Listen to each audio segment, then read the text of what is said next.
Good evening. Welcome to Kenya News Update today. I'm your host. Tonight, we're diving deep into a story that affects tens of thousands of families and the very future of our education system.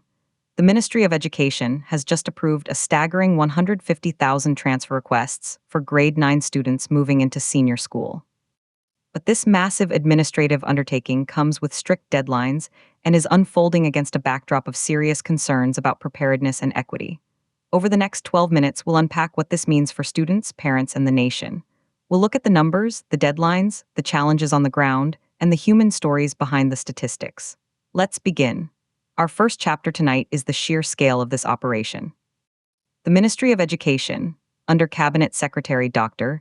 Julius Ogamba and Principal Secretary Prof.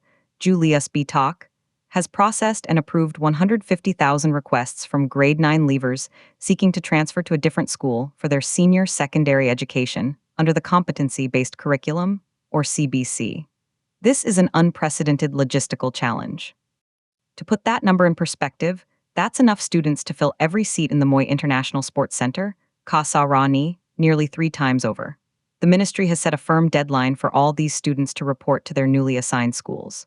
The clock is ticking, and for many families, this is a period of frantic movement and decision-making. But why are so many students transferring? The reasons are as varied as the students themselves. Some are seeking specific career pathways offered only at certain institutions. Others are moving to be closer to home after boarding in junior school. And a significant number are undoubtedly trying to secure a spot in a school perceived to have better facilities or a stronger academic record. This mass migration speaks to the anxieties and aspirations of a generation stepping into a new, untested phase of our education reform. This brings us to our second point, the infrastructure gap. As this first historic cohort of grade 10 students prepares to start learning this coming Monday, a stark reality has emerged. According to a report, at least 1,600 secondary schools across the country lack functional laboratories. Let me repeat that. 1,600 schools do not have the basic science labs required for practical learning. This is not a minor shortfall. It's a crisis in the making for a curriculum that emphasizes hands-on, competency-based skills. Imagine a student passionate about engineering or medicine arriving at their new senior school only to find they cannot conduct a single chemistry experiment or biology dissection. This raises profound questions about equity. Are we creating a two-tier system where students in well-equipped national and extra-county schools race ahead, while those in thousands of others are left with theory alone?